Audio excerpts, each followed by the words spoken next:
It's our body's job is to keep us alive and to do it as efficiently as possible. So it's always taking in data and trying to predict what's coming. So anxiety in and of itself isn't bad. It's information.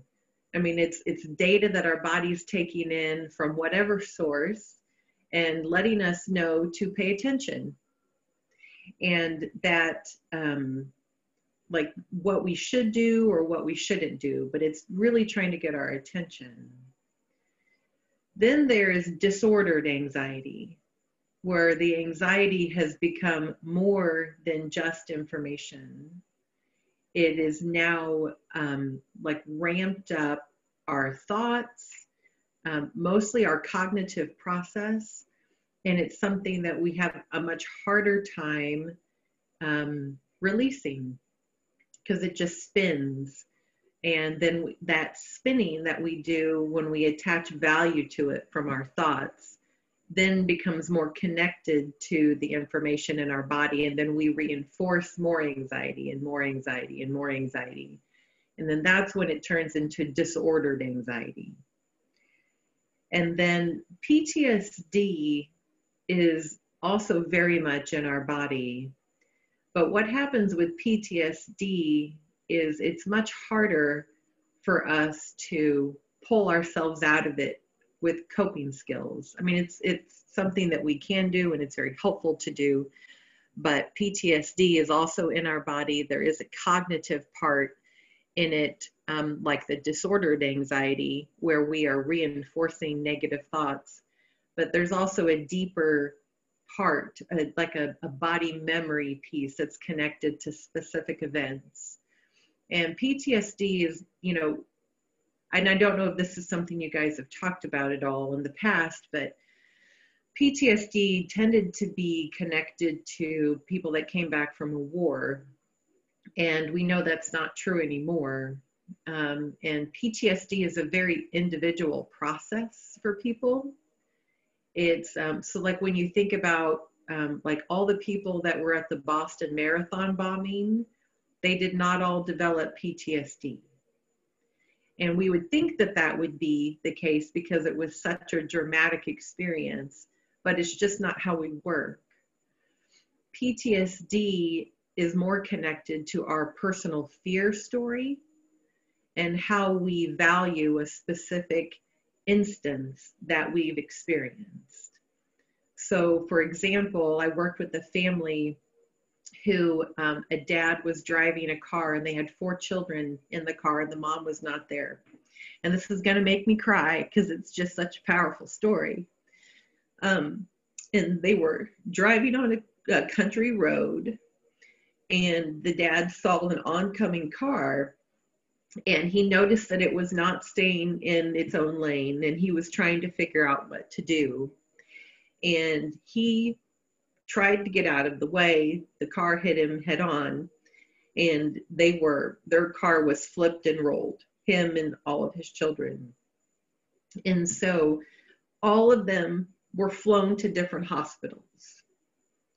And so the mom's PTSD, even though she wasn't there, she developed PTSD because she didn't know who to go to, who to be with.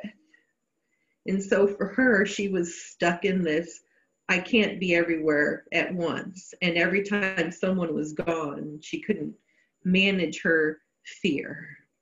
And then one of the children who was the least injured, her PTSD was around being left alone because she was not as hurt as her siblings. And she felt like she didn't get as much attention from people while she was recovering. And then one of the children, the oldest child, didn't develop PTSD at all. And so when I was working with him and he comes in and he's like, I'm not sure why I'm here today. And so we're talking about his experience, even though he was in the car. And the story he told himself that changed his experience was that that truck had to hit them. Because if it didn't, it would have hit the father and the son that were on a motorcycle behind them and it would have killed them. And so in his mind, he didn't hold on to any of that because what happened needed to happen in just that way. And so hopefully that's helpful in distinguishing the differences between normal healthy anxiety, which is information that's just, what do I need to do or not do, but pay attention here. And then disordered anxiety, which starts getting in our way. It might keep us from, our normal activities. It might create distance and avoidance in relationship. And then the PTSD, which is more connected to our fear story. And then absolutely gets in our way. It creates a lot of avoidance and a lot of distorted thinking. So that's the definitions of those. So going back to, what Jeff was talking about in regards to finding stillness, I think it's really important for us. And Jeff, really quickly, when did I start talking? Because I could talk forever about this and I won't know when to stop. Yeah, you've been on for about 7-8 minutes now. Okay. So about 15 more minutes? Okay. Yeah, do what you need to do. Okay.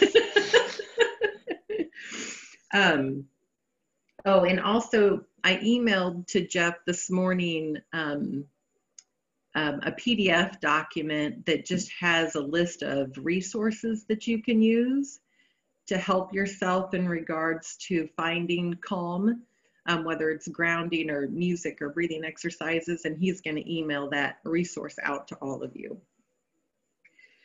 So in regards to respecting our physiology, often, we have these experiences, even the disordered anxiety piece, and we don't understand it's not just our mind, that our body is having its own experience.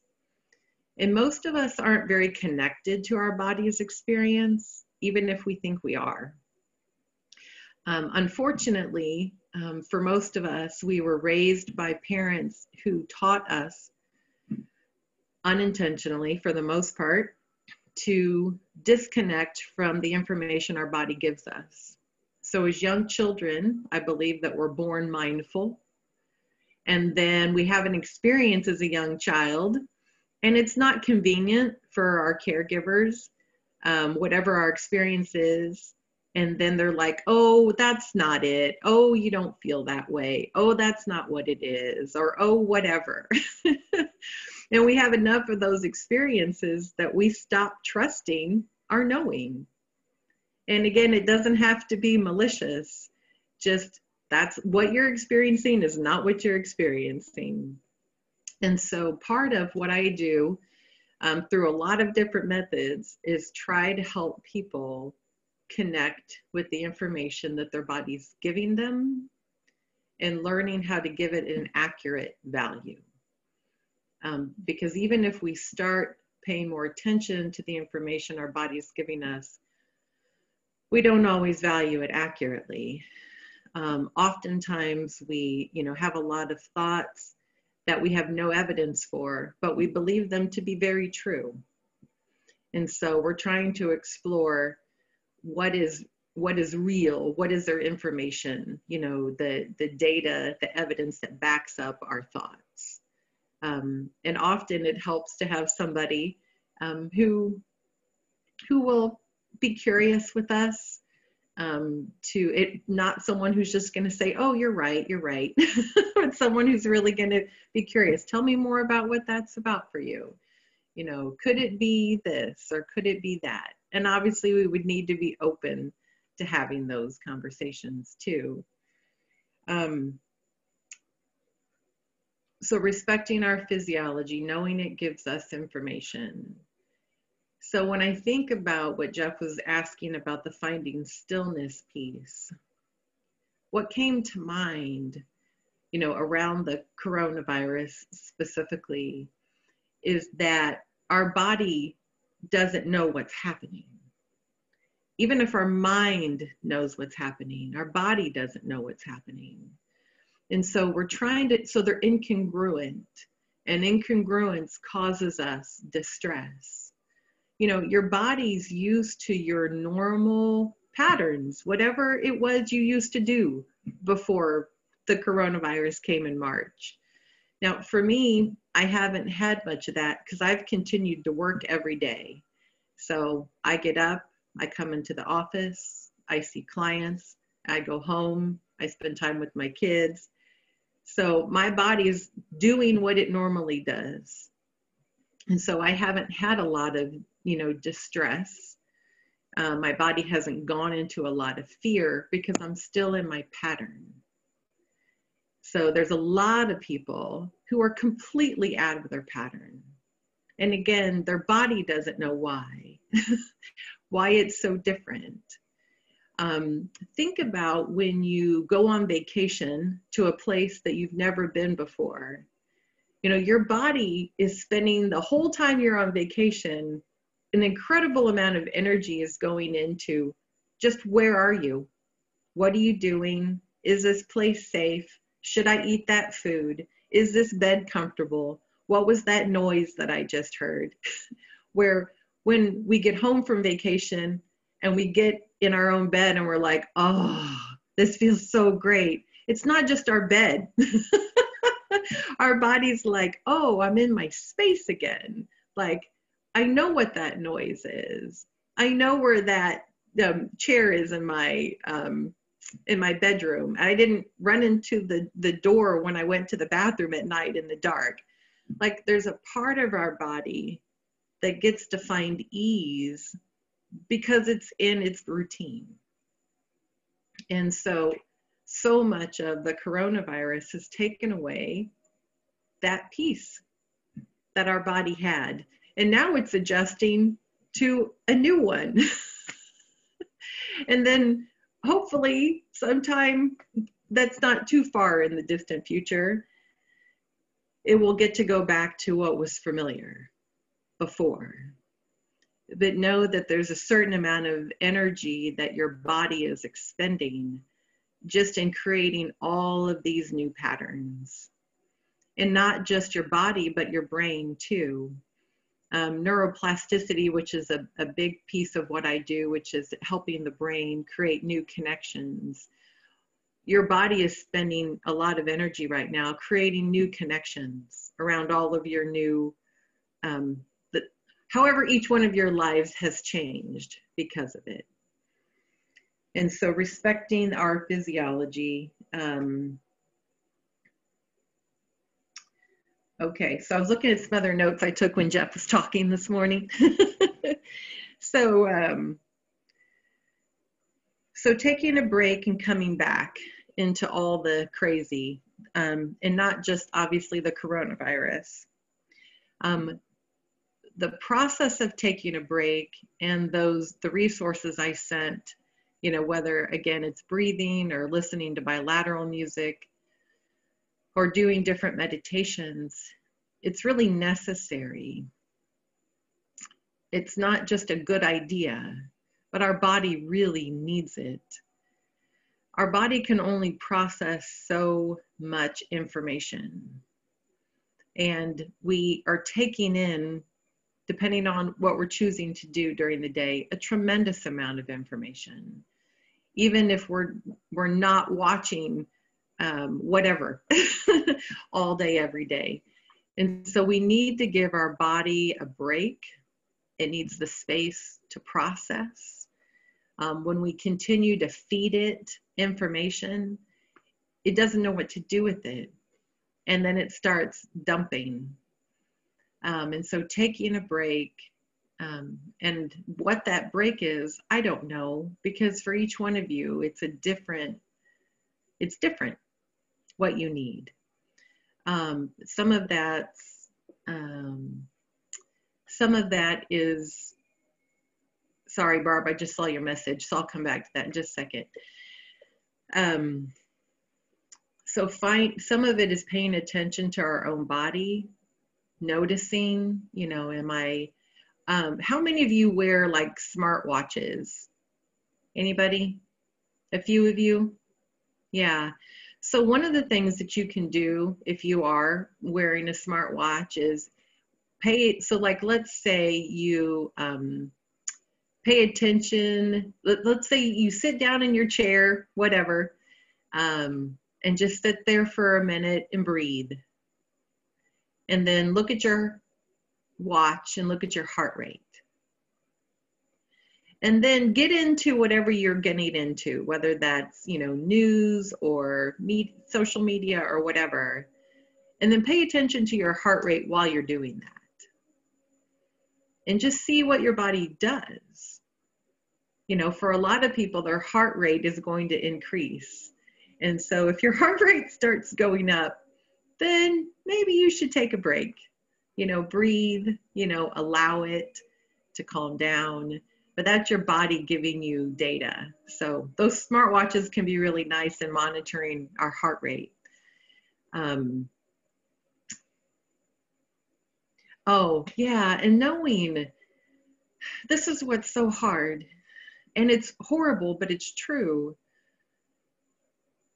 Corporations, big corporations, hire very, very smart mental health professionals and anthropologists and sociologists to create programs in such a way to keep us watching. Whether it is with sound or visual, they spend a lot of time and money keeping us hooked into the program. They are taking advantage of our physiology. They are taking advantage of how our body responds to sensory input. And so knowing that, it isn't just you not being able to be disciplined, which is what we can tell ourselves. Understand that there is science behind this, that they are using to take advantage of our body's physiology. So hopefully if you know that, it's like, okay, this isn't just me, being, not strong enough, it is something that we have to be very intentional about, creating distance. So like for me, I took televisions out of my home about 7 or 8 years ago, because I couldn't, for me, it was too much information. I didn't want the sound. And so if I go out, I'd go out very deliberately to get data. I don't watch any type of thing that streams, if that makes sense.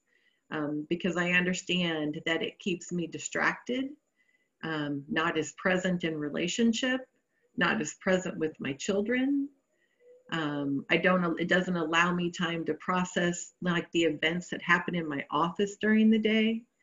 And so it's creating that space, just knowing that my body and my brain need space to process. And so if you do that in the form of breathing or meditation or walking outside barefoot or listening, to bilateral music, something that allows your brain and your body to create some space. So Barb asked, will the body become familiar to what we're doing now? Yes, and I don't know, Barb, if you were here, I talked about that just a little bit. Yes, it is becoming familiar with what you're doing now. And so whenever we go back to whatever life will be, to some degree, hopefully very familiar to what we had before. Some of it will be very familiar and it'll adjust easily. How long it takes is different for every single person.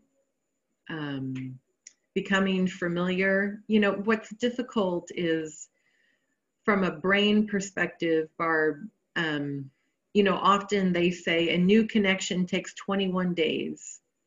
Like you can form a new habit in 21 days. That's not exactly true. So it actually is much longer than that and we know that it doesn't take just that long because we would all eat healthier and exercise and do everything we needed to do if it only took 21 days. The hard part is that 21 days is actually the beginning, just the beginning of a new neural connection in our brain. It's not the fully formed, completely connected. It's like the two tips now are just touching in 21 days. So easy for them to separate again. So it takes a while for our body to adjust. But the nice part is when eventually we do move back, our body's like, oh, that's familiar. And those connections were more well-formed, and our body can move back to them quickly. If you think about it in a negative way, because most of us can connect with this, let's say that we've worked really hard on losing weight, and we have spent 2 years, we've lost 100 pounds, we're doing well, and we have all these new pathways that we have formed and all these new habits. And then something tragic happens in our life, and we get off our patterns, and then within a few weeks we're back to where we were a year and a half ago. And so those pathways, those old pathways, take a very long time to disintegrate, if that makes sense. So they're still there, they're still accessible. It's just we can't access them very well right now if we are stuck in our home, but they're still there. Let's see, just a few more minutes. Okay, so another piece of the physiology. So how many people go into inaction when they're stressed? You sit, become still, hang out in front of the television. And then how many people go into like hyperdrive? Go to, okay. So let me talk about the physiology of that. So we have, in our central nervous system, we have something called a polyvagal, let's call the polyvagal theory, because this is the best we understand it right now. So we have what's called dorsal vagal, which is like a freeze type of response, where we sit and we're still, but it's not a healthy response. It's our body really trying to conserve energy, but everything in our body slows down. And so that's what we call it, like at the bottom, it's like at the bottom of the ladder. And then as we move up into what's called the sympathetic response, that can be action. And then it can go into too much action, where we go, do, can't sit still. Or it can go into the action that leads us into peace. You know, that place that we can sit where being still brings peace instead of anxiety. And so we're trying to get in. So when we are still and it's not good, you know, we've been sitting in front of a television for 6 hours, or we're lying in our bed and we don't get out, or whatever, where we're just quiet, but we know it's not a healthy quiet for us, then it's really important that we get into action. We're trying to teach our body that I don't want to be in this place, so I have to move. And it's hard. I'm not saying it's easy. It's really hard when we're in that place. The amount of energy it takes to push out of dorsal vagal into action, it's tremendous. But you're actually trying to create a new pathway in your body that says, when I hit this place, I want to move, that this is healthier for me, and it doesn't have to be big movement, just move. Even if it's walking outside barefoot, just a little bit of movement. And then for the people that get into the movement, from a sensory perspective, you would do something that is more calming. As soon as we're aware of that place where we're go, do, talk, Maybe it's a heating pad. I use a bag that's full of flaxseed, and I warm it in the microwave, and so I'll use that for people in session, or really nice essential oils, you know, something that is really calming. And we're doing that to teach, again, our body that we can be in a different place, but it does require intention and some type of effort for our body to learn that we want it to experience something else. It's not, I wish we could do it with just our thoughts, but that doesn't work so well for us. Again, to me, it's respecting our physiology. Like even in meditating, if we have a hard time sitting still, we can use, well, for the person that has a hard time sitting still, it would be the heat pack. If someone falls asleep during meditation all the time, they would want to use an ice pack. So again, very intentionally trying to teach your body that you want it to do something different, not just, I wish I could stay awake. I wish I could stay awake. I wish I could stay awake. I wish it was that easy. So moving into action in some way. So any other questions? I know we have to move on.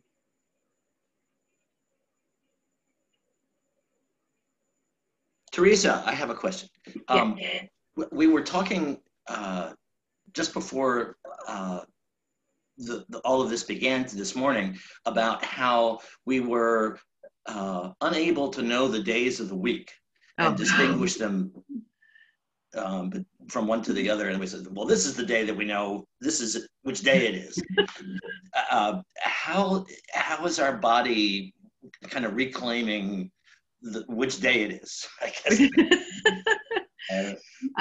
You mean right now or when we get back? Well, right now, yeah. Right now. Yeah. Yeah, I mean, the best thing to do, Jeff, really is to have some routine that differentiates. You know, like I know for my parents, even though they're both retired, they did Meals on Wheels this day. They went to church on this day. They went and had, you know, coffee with friends on this day. They went to this restaurant on this day. And so their body like knew that pattern. And so since we don't have that kind of freedom right now, creating something that you identify with a particular day of the week is helpful. And whatever that is, maybe you drink chai tea on Mondays and cappuccino on Tuesdays, but you know, you're creating some routine that identifies with a particular day of the week. And so then your body gets used to the routine.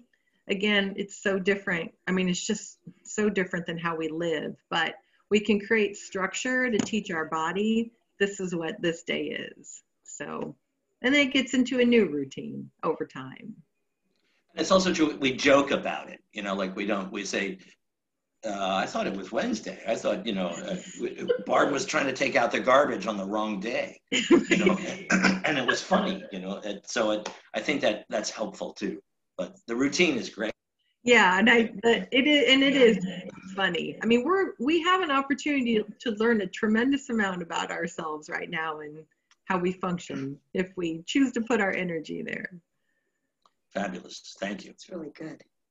Yes. Well, thank you so much for that. We have yet another aspect or side to the stillness that we've been finding ourselves, just trying to reach, I guess, in different ways. And that's a real practical way to get at it. We have a kind of song and meditation combined today. So we're gonna this song Theresa has chosen, and it is